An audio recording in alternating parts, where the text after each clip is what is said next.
அனைவருக்கும் வணக்கம். சற்று முன்பு தமிழக அரசு இன்று வெளியிட்டுள்ள 18 முக்கியமான அறிவிப்புகள் என்னென்ன என்பதை பற்றி தான் நம்ம இந்த வீடியோவில் டீட்டெயிலாக பார்க்க போகிறோம். ஸோ முடிந்தளவுக்கு இந்த வீடியோவை ஸ்கிப் பண்ணாமல் முழுமையாக பாருங்கள். இந்த வீடியோக்குள்ளே போகிறதுக்கு முன்னாடி இந்த வீடியோக்கு ஒரு லைக் பட்டனை ப்ரெஸ் பண்ணிடுங்க. நீங்கள் இதுவரைக்கும் சேனலை சப்ஸ்கிரைப் பண்ணாமல் இருந்தீங்கன்னா மறக்காமல் சப்ஸ்கிரைப் பண்ணிக்கோங்க. கூடவே அந்த பெல் சிம்லையும் மறக்காமல் கிளிக் பண்ணிக்கோங்க. சரி, வாங்க இப்போ நாம் வீடியோக்குள்ளே போகலாம். முதல் அறிவிப்பு: 12ஆம் வகுப்பு பொதுத் தேர்வு முடிவுகள் திட்டமிட்டபடி மே 9ஆம் தேதி வெளியாகும் என பள்ளிக் கல்வித்துறை தெரிவித்துள்ளது. 10, 11ஆம் வகுப்பு பொதுத் தேர்வு முடிவுகள் மே மாதம் 19ஆம் தேதி வெளியிடப்படும். ஏற்கனவே அறிவிக்கப்பட்ட தேதிகளில் பொதுத் தேர்வு முடிவுகள் வெளியாகும் என பள்ளிக் கல்வித்துறை விளக்கமளித்துள்ளது. இரண்டாவது அறிவிப்பு: வீட்டு உபயோக சிலிண்டர் விலை அதிரடி உயர்வு ரூ. 50 உயர்த்தப்படுவதாக மத்திய பெட்ரோலியத்துறை அமைச்சரான ஹர்தீப் சிங் புரி அறிவித்திருக்கிறார். மானிய விலையில் சமையல் எரிவாயு சிலிண்டர் பெறுபவர்களுக்கு 853க்கு விற்பனை செய்யப்படுகிறது. உஜ்வாலா திட்டம் மூலம் சமையல் எரிவாயு சிலிண்டர் பெறுவோருக்கு ரூ. 550க்கு விற்கப்படுகிறது. இந்த சிலிண்டரின் உயர்வானது இன்று முதல் அமலுக்கு வரும் எனவும் அறிவிக்கப்பட்டுள்ளது. மூன்றாவது அறிவிப்பு: தெற்கு வங்கக்கடலின் மத்திய பகுதிகளில் குறைந்த காற்றழுத்த தாழ்வு பகுதி உருவாகியுள்ளது என இந்திய வானிலை ஆய்வு மையம் அறிவித்துள்ளது. இது வடமேற்கு திசையில் நகர்ந்து இன்று 8ஆம் தேதி தென்மேற்கு வங்கக்கடல் பகுதிகளையும் அதற்கடுத்த 48 மணி நேரத்தில் வடக்கு திசையில் நகர்ந்து மத்திய மேற்கு வங்கக்கடல் பகுதிகளை அடையக்கூடும் என கணிக்கப்பட்டுள்ளது. இதன் காரணமாக இன்று 8ஆம் தேதி புதுக்கோட்டை, தஞ்சை, திருவாரூர், நாகை, மயிலாடுதுறை மாவட்டங்களில் கனமழைக்கு வாய்ப்புள்ளது. நான்காவது அறிவிப்பு: வங்கிகளின் குறுகிய கால கடனுக்கான ரெப்போ வட்டி விகிதத்தை ரிசர்வ் வங்கி 0.25% குறைக்க வாய்ப்புள்ளது. ரெப்போ வட்டி விகிதம் தொடர்பாக ரிசர்வ் வங்கி 9ஆம் தேதி அறிவிப்பு வெளியிட உள்ளது என தகவல்களும் அளிக்கப்பட்டுள்ளது. ஐந்தாவது அறிவிப்பு: மாணவர்களின் கற்றல் சுமையை குறைப்பதற்காக 1ஆம் வகுப்பு முதல் +2 வகுப்பு வரை தமிழ் பாட புத்தகங்களில் பாடகங்களின் அளவை 40% குறைக்க கல்வித்துறை முடிவு செய்துள்ளது. திருத்திய புத்தகங்கள் ஜூன் மாதம் பள்ளிகளுக்கு விநியோகம் செய்யப்படும் எனவும் தெரிவித்துள்ளது. வருகின்ற கல்வியாண்டின் தொடக்கத்தில் புதிய திருத்திய தமிழ் பாட புத்தகங்கள் வழங்க பள்ளி கல்வித்துறை முடிவு செய்துள்ளது. ஆறாவது அறிவிப்பு: தமிழ்நாட்டில் ஏப்ரல் 10ஆம் தேதி மகாவீரர் ஜெயந்தியை முன்னிட்டு டாஸ்மாக் கடைகளுக்கு விடுமுறை அளிக்கப்பட்டுள்ளது. அதையும் மீறி விற்பனை செய்வது தெரிய வந்தால் சம்பந்தப்பட்ட டாஸ்மாக் கடை மேற்பார்வையாளர்கள், விற்பனையாளர்கள் மீது குற்றவியல் நடவடிக்கை எடுக்கப்படும் என எச்சரிக்கையும் விடப்பட்டுள்ளது. ஏழாவது அறிவிப்பு: தமிழ்நாட்டு வீட்டு வசதி வாரியத்தால் 31/3/2015க்கு முன்பு தவணை காலம் முடிவுற்ற குடியிருப்பு திட்டங்களுக்கு மாத தவணை தொகையினை தாமதமாக செலுத்தியதற்காக விதிக்கப்படும் அபராத வட்டி முழுமையாக தள்ளுபடி செய்யப்படும். நிலத்தின் இறுதி விலை வித்தியாசத்திற்கான வட்டியில் ஒவ்வொரு ஆண்டிற்கு 5 மாதத்திற்குண்டான வட்டி தள்ளுபடி வழங்கப்படும். இந்த சலுகையானது 31/3/2026 வரை செயல்படுத்தப்படும்.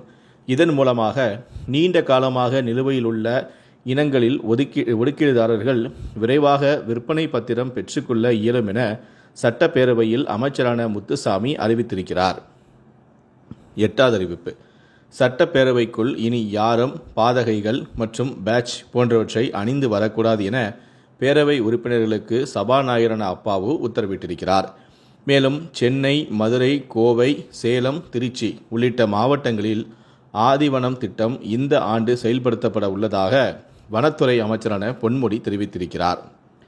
ஒன்பதாவது அறிவிப்பு: கனிம வளங்கள் கொண்ட நிலங்கள் மீதான அதிகபட்ச வரியாக சிலிமனைட் கனிமம் டன் ஒன்றுக்கு 7,000 நிர்ணயம் செய்யப்பட்டுள்ளதாக தமிழ்நாடு அரசு அறிவித்துள்ளது. குறைந்தபட்ச வரியாக களிமண் கனிமத்துக்கு டன் ஒன்றுக்கு ரூ. 40 நிர்ணயம் செய்யப்படுகிறது. கனிம வளங்கள் கொண்ட நிலங்கள் மீதான வரியால் அரசுக்கு ஆண்டுக்கு கூடுதலாக 2,400 கோடி ரூபாய் வருவாய் கிடைக்கும் என தெரிவித்துள்ளது. 10வது அறிவிப்பு: சென்னையில் 22 கோடியில் 6 அமுதம் அங்காடிகள் அமைக்கப்படும் என சட்டப்பேரவையில் அமைச்சரான சேகர் பாபு அறிவித்துள்ளார்.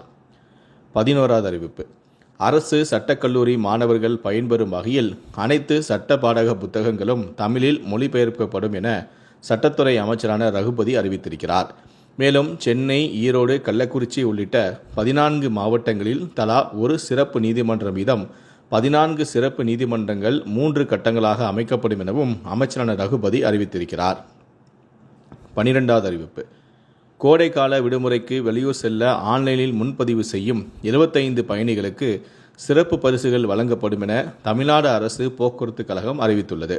தமிழ்நாடு அரசு போக்குவரத்து கழக பேருந்துகளில் ஆன்லைன் மூலமாக முன்பதிவு செய்யும் பயணிகளை ஊக்குவிக்க ஏற்பாடு செய்யப்பட்டு வருகிறது. பயணச்சீட்டு முன்பதிவு செய்து ஏப்ரல் 1 முதல் ஜூன் 15ஆம் தேதி வரை பயணம் மேற்கொள்வோரில் 75 பயணிகள் தேர்வு செய்யப்படுவார்கள். 75 பயணிகளை கணினி சிறப்பு குழுக்கள் முறையில் தேர்வு செய்து சிறப்பு பரிசுகளும் வழங்கப்படும். முதல் பரிசு 25 பேருக்கு, இரண்டாம் பரிசு 25 பேருக்கு, மூன்றாம் பரிசு 25 பேருக்கு என மொத்தம் 75 பயணிகளுக்கு வழங்கப்படும் என தெரிவிக்கப்பட்டுள்ளது. 13வது அறிவிப்பு. தாம்பரம் திருவனந்தபுரம் ரயிலானது 1 மாத காலத்திற்கு நீடிப்பு செய்யப்பட்டுள்ளது. தாம்பரம் திருவனந்தபுரம் ரயிலானது வரும் 11ஆம் தேதி முதல் அடுத்த மே மாதம் 2ஆம் தேதி வரை ரயிலின் சேவை நீடிப்பு செய்யப்படுகிறது. திருவனந்தபுரத்திலிருந்து தாம்பரம் ரயிலானது வரும் 13ஆம் தேதி முதல் வரும் மே மாதம் 4ஆம் தேதி வரை தெற்கு ரயில்வே நீடிப்பு செய்துள்ளது. இந்த சிறப்பு ரயில்கள் தாம்பரத்திலிருந்து வெள்ளிக்கிழமை தோறும், திருவனந்தபுரம் வடக்கிலிருந்து ஞாயிற்றுக்கிழமை தோறும் புறப்பட்டு செல்கின்றன. இரு மார்க்கத்திலும் மேலும் 1 மாத காலத்திற்கு ரயில்களின் சேவை நீடிப்பு செய்யப்பட்டுள்ளதால் பயணிகள் மகிழ்ச்சி அடைந்து உள்ளனர். 14வது அறிவிப்பு. நெல்லை மாவட்டத்தில் பங்குனி உத்திரத்தை முன்னிட்டு வரும் 11ஆம் தேதி உள்ளூர் விடுமுறையை மாவட்ட ஆட்சியர் அறிவித்தும் இருக்கிறார். விடுமுறை நாளுக்கு மாற்றாக ஏப்ரல் 26ஆம் தேதி வேலை நாளாக கருதப்படும் எனவும் நெல்லை ஆட்சியரான சுகுமாரன் தகவல் தெரிவித்தும் இருக்கிறார். தென்காசி மாவட்டத்தில் அருள்மிகு காசி விஸ்வநாதர் ஆலயத்தில் மகா கும்பாபிஷேகம் மற்றும் பங்குனி உத்திர திருநாளை முன்னிட்டு ஏப்ரல் 7 மற்றும் 11ஆம் தேதி ஆகிய 2 நாட்கள் உள்ளூர் விடுமுறையை அறிவித்து மாவட்ட ஆட்சியர் அறிவிப்பொன்றை வெளியிட்டிருக்கிறார். 15வது அறிவிப்பு. காவல்துறையில் காலியாக உள்ள 1299 எஸ்ஐ பணியிடங்களுக்கு தகுதியுள்ள நபர்கள் 7ஆம் தேதி முதல் மே மாதம் 3ஆம் தேதி வரை விண்ணப்பிக்கலாம் என தமிழ்நாடு சீருடை பணியாளர் தேர்வு வாரியம் அறிவித்துள்ளது. சார்பு ஆய்வாளர் பணியிடங்களுக்கு குறைந்தபட்ச கல்வி தகுதியாக ஏதாவது ஒரு இளங்கலை பட்டம் இருந்தாலே போதும் எனவும் வயது வரம்பானது 1/7/2025 படி 20 வயது நிறைவுற்றவராகவும் மற்றும் 30 வயது நிறைவடையாதவராகவும் இருக்க வேண்டும். விண்ணப்பதாரர்கள் இணையவழி விண்ணப்பம் சமர்ப்பிப்பதற்கும் மேற்கொண்டு தகவல் அறிவதற்கும் www.tnusrb.tngovernment.in என்ற இணையதளம் மூலமாக தெரிந்து கொள்ளலாம். 16வது அறிவிப்பு. சென்னை உயர்நீதிமன்றத்தில் உள்ள தனிப்பட்ட உதவியாளர்கள் பணியிடங்களுக்கு வேலைவாய்ப்பு அறிவிப்பு வெளியாகியுள்ளது. நீதிபதி தனிப்பட்ட உதவியாளர்கள் 28 பேர், பதிவாளரின் தனிச் செயலாளர் 1, தனிப்பட்ட உதவியாளர்கள் 14, தனிப்பட்ட கிளார்க் 4. இந்த பணியிடங்களுக்கு விண்ணப்பிக்க விரும்புபவர்கள் ஏதேனும் ஒரு பாடப்பிரிவில் பட்டப்படிப்பை முடித்திருக்க வேண்டும். தமிழ் மற்றும் ஆங்கிலத்தில் தட்டச்சு மற்றும் சுருக்கெழுத்து தெரிந்திருக்க வேண்டும். மேலும் அலுவலக ஆட்டோமேஷன் கணினியில் சான்றிதழ் பெற்றிருக்கவும் வேண்டும். பணியிடங்களுக்கு விண்ணப்பிக்க விரும்புபவர்கள் www.mhc.tn.government.in என்ற இணையதளத்தில் ஆன்லைன் வழியாக விண்ணப்பிக்க வேண்டும். கடைசி நாள் 6/5/2025. 17வது அறிவிப்பு. தென்கிழக்கு மத்திய ரயில்வேயில் காலியாக உள்ள 1007 பணியிடங்களை நிரப்புவதற்கான விண்ணப்பங்கள் வரவேற்கப்படுகின்றன. எனவே தகுதி மற்றும் விருப்பம் உள்ளவர்கள் இறுதி நாள் முடிவதற்குள் விண்ணப்பித்து பயன்பெறலாம் என தெரிவிக்கப்பட்டும் உள்ளது. விண்ணப்பிக்க கடைசி தேதியானது 4/5/2025. கடைசியாக 18வது அறிவிப்பு. இ-சேவை மையங்களில் அரசு பேருந்துகளுக்கான டிக்கெட் முன்பதிவு செய்து கொள்ளும் வசதி விரைவிலேயே அறிமுகம் செய்யப்பட உள்ளது. இதன் மூலம் தமிழ்நாட்டில் உள்ள 530க்கும் மேற்பட்ட இ-சேவை மையங்கள் மூலம் அரசு பேருந்து டிக்கெட்டுகள் முன்பதிவு செய்யலாம். கிராமப்புற மக்கள் பயனடையும் வகையில் இ-சேவை மையங்கள் மூலமாக அரசு பேருந்து டிக்கெட் முன்பதிவு செய்ய வழிவகையும் செய்யப்பட்டுள்ளது.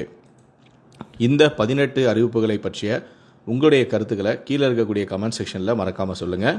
முடிந்தளவுக்கு இந்த வீடியோவை மற்றவங்களுக்கும் ஷேர் பண்ணுங்கள். மேலும் இது போன்ற பல வீடியோக்களை பார்க்கணும் அப்படின்னு நினச்சிங்கன்னா மறக்காமல் இந்த சேனலை சப்ஸ்கிரைப் பண்ணுங்கள். நன்றி, வணக்கம். மீண்டும் ஒரு வீடியோவில் சந்திக்கிறேன்.